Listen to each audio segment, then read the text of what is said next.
Grab your tickets for the 6th annual Braille is Hot Chili Cook-Off. Welcome to Mornings on Main Street. I'm your host, Stephanie Miller. This is hosted by the Nashville chapter of the National Federation of the Blind. Enjoy chili and sweets while supporting the local school for the blind. Tickets are $10 if purchased in advance and $15 at the door. Proceeds will help support Braille camps, tech grants, and scholarships for the blind community in Middle Tennessee. If you'd like to come out, be at the Tennessee School for the Blind on Saturday at 5:30. The event will run to 8:30. Coming up in just a few minutes, we're going to introduce you to the Nashville Zoo's northern white-faced owl, Olivia. We'll be right back. She's beautiful. From the Tennessee Valley Weather Channel, this is your weather on Main Street.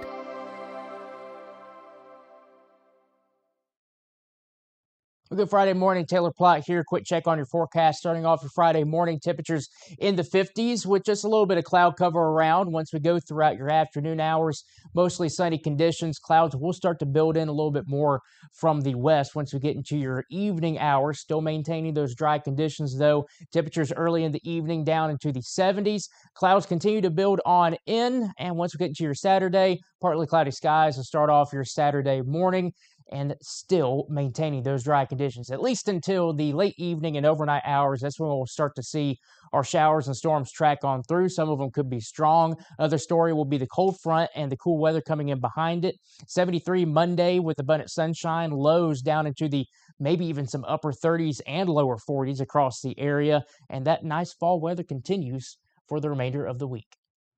If you want the latest in weather conditions, be sure to tune in to our Busy Bee Plumbing Weather Report each weekday on Mornings on Main Street. Brought to you, of course, by Busy Bee Plumbing, Heating and Air Conditioning. We will keep you updated on the latest conditions outside, like severe weather, heat, snow, rain, and even hail.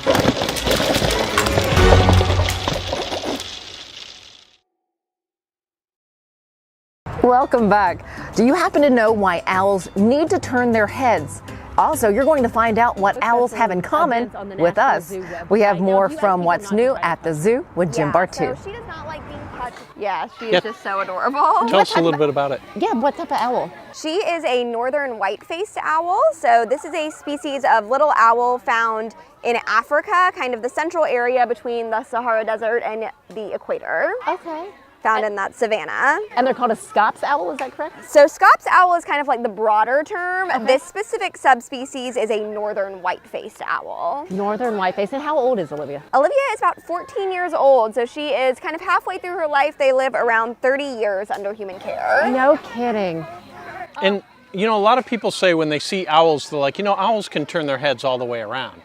Tell us a little bit about the myth and why they can actually turn their head as far as they can. Yeah, so owls can turn their head about 280 degrees.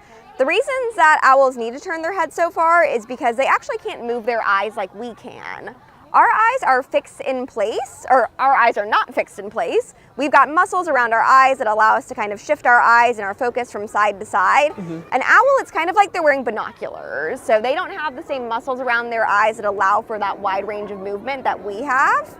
So that is part of the reason they turn their head, but just like us, they've got a spine and a windpipe, so they cannot go in circles, but they can go about 280 degrees. Okay, and now Olivia's snacking. What do they typically eat? So a bird her size will eat things like insects and small rodents. So for her, she loves a mouse. That is her favorite treat in the world, is a nice big mouse. A delicacy for her. Yes. I love it. Okay, she's what's considered an ambassador owl here at the Nashville Zoo. Yes. What goes into training for that so she can be out with the public? Yeah, so we start working with these animals a lot of times from a really young age. It's really just like desensitization, that's a big word, and practice. So getting them really comfortable in front of audiences. We typically start with like small groups and then expand our audience size, go to different locations. We do a lot of practice with them. We don't just throw them into a new scary situation. And part of our job as ambassador keepers too is just to know when the animal's comfortable. So part of my responsibility when she's out is making sure that she feels safe and protected. And if she gave me any sort of body language or signs that she didn't want to be out, she gets to go right back home. What would those signs be? For her, if she was maybe trying to like flutter or fly away, this kind of movement is her checking out. Yeah. This finger across the throat is usually Yeah, exactly. Stop what you're doing. Yeah. Sometimes things like vocalizations can show that an animal might be uncomfortable. Okay. But as long as she's kind of sitting calmly on this glove and still taking food, that's me letting me know that she feels good out here. Love it. Oh, she's beautiful. I love her feathers, love her markings. How many species of owls do you have? So we have got 4 different species of owls that act as ambassadors, like Olivia. Okay. So we've got our little Scops owl here. We also have a screech owl, which is a species native to Tennessee. Some barn owls, as well as a Eurasian eagle owl. Very nice. And if people came out to the zoo, what's the best way to see Olivia? Olivia is not one that you're going to be able to see on a schedule. Since she is an ambassador, she gets to live behind the scenes and come out for special events and programs. Okay. She typically comes to a lot of our events, so things like Sunset Safari, Booze at the Zoo. You might get the chance to see her, but she'll also just be out in the path sometimes, greeting guests if one of the keepers wants to take her out for like a special encounter or event. But she goes to a lot of events. She's a real pro at the special events. So come to a special event. You have a pretty good chance of seeing Olivia. And of course, you'll find all those special events on the Nashville Zoo website. Now, do you ask people not to try to touch her? Yeah, so she does not like being touched. She's not an affectionate animal. Very few of our ambassadors do we have guests actually get to come up and touch. And typically when we do allow guests to touch, it's in a really controlled environment, like a classroom setting.